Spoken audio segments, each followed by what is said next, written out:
Bonjour à tous, bienvenue dans Tilt, le mag des bonnes idées. C'est tous les jours à 12h et 18h sur TV Tour Val-de-Loire. Au programme, ce soir, nous évoquons la finale du championnat de France de Rubik's Cube. C'est le mercredi 20 juin à Vendôme. On en parle avec Jean-Christophe Delédic et notre champion qui est en plateau. Il s'appelle Timothée. Découverte de ce fameux Rubik's Cube, ou redécouverte, parce qu'il a eu un succès incroyable dans les années 80. Et ce qui est incroyable, c'est son comeback. Comme tous les mercredis. Jean-Christophe, justement, Timothée en direction maintenant de la finale du championnat de France Inter-Rubik. Le 20 juin à Vendôme, on a un champion en plateau, c'est impeccable. Alors le Rubik's Cube, ça fait un carton dans les années 80, ça a diminué un petit peu, et là, ça refait un comeback de ouf. Qui peut m'expliquer en quelques mots comment est né ce Rubik's Cube? Ce Rubik's Cube? Ouais. Dans les années 80? Ouais. Ah bah, il est né parce que un professeur d'architecture, Monsieur Rubik, qui a donné son nom au jeu, eh bien, s'est dit, voilà, ça, on peut le manipuler dans les trois directions, donc c'est bien pour mes élèves en architecture qui vont voir les plans bouger, etc. Donc il a inventé ce jeu, et puis la première fois, il a mis 6 mois à le refaire, quoi.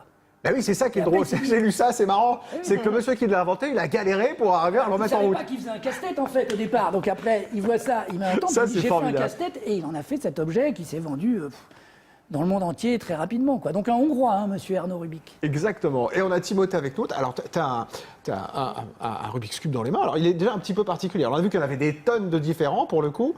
Celui-là, c'est quoi? C'est un Rubik's Cube de compète ou quoi? Oui, c'est un Rubik's Cube de compétition. Qui permet d'aller plus vite, etc. Oui, il va plus vite. Bon. Alors, je vais te demander, est-ce que tu peux, là, il est complètement... Est-ce que tu peux nous le faire en mettant un petit peu haut? Regarde, tu vois, voilà, super qu'on le voit bien sur la caméra en face. Parce que là, je sais qu'on va pas chronométrer, mais vas-y, on te laisse. Go! Vas-y pour le faire. Parce que juste, il le fait à une vitesse où là, vous êtes en train de parler, on fait le truc tranquillement, et dans 2 secondes, ça va être fait.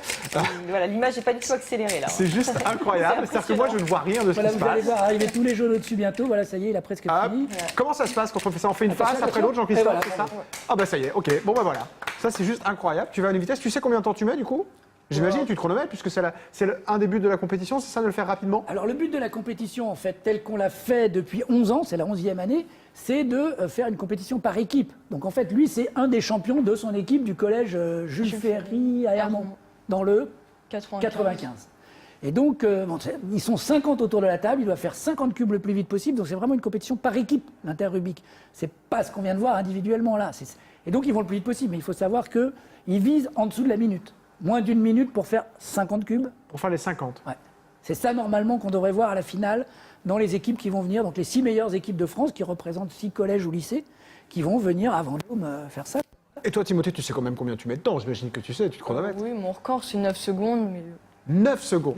Encore, c'est 9 secondes. Mais bon, j'adore. 100 mètres. Hein. Ah là, bah non, mais c'est incroyable, c'est incroyable. Bon, j'allais demander combien de temps il faut progresser, parce que moi, j'ai jamais réussi à en faire un. Tu vois, donc pour le coup, je me dis, voilà, j'ai pas réussi une seule fois.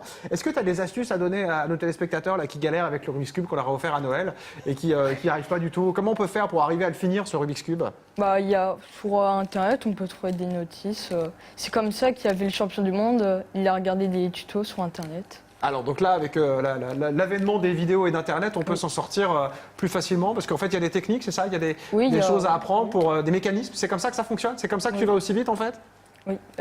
Au début, il n'y a que 2-3 techniques, mais après, pour aller plus vite, il y en a plusieurs. Ah, il faut optimiser évidemment, plus on devient bon. Pourquoi tu es arrivé là-dedans? Comment ça se fait que tu es arrivé? Alors, le Rubik's Cube, on peut tous y jouer à la maison, mais comment tu en es arrivé à le faire en 9 secondes, le Rubik's Cube? Pourquoi? Au collège, avec notre professeur, il nous a appris à faire le Rubik's Cube. On s'est entraîné, on s'est entraidé. Et j'ai appris plusieurs techniques, je me suis entraîné chez moi. Parce que Jean-Christophe, il faut le dire, vous avez un beau prénom Jean-Christophe d'ailleurs, je tenais à vous le dire. Juste en passant comme ça. Je vous fais pas dire. C'est utilisé par les profs aussi beaucoup parce que cette notion de réflexion, de mathématiques, de géométrie, etc. C'est un vrai outil pour apprendre. Hein. En effet, alors effectivement, Jean-Christophe, c'est comme ça que ça se passe. C'est-à-dire, bon, moi en fait, je vais vous dire, j'avais écrit quand j'étais presque à son âge, en seconde en fait, donc dans les années 80, un livre de mode d'emploi du Rubik's Cube. Et puis j'organise un concours qui est assez connu, qui est le concours Kangourou des mathématiques.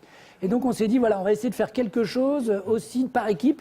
Et donc les profs, oui, utilisent le Rubik's Cube, d'abord l'algorithmique, ensuite dans la manière dont on le présente, le fait que c'est par équipe. Donc là, parfois, c'est des profs de gym qui organisent justement les clubs de Rubik's Cube, comme celui d'Hermont. Et Et puis voilà, il y a cet esprit d'équipe, de rapidité, chacun a sa tâche. C'est comme une course de 4 fois 100 mètres, c'est pas forcément ceux qui vont les meilleurs champions qui vont gagner, parce qu'il faut se passer les Rubik's Cube.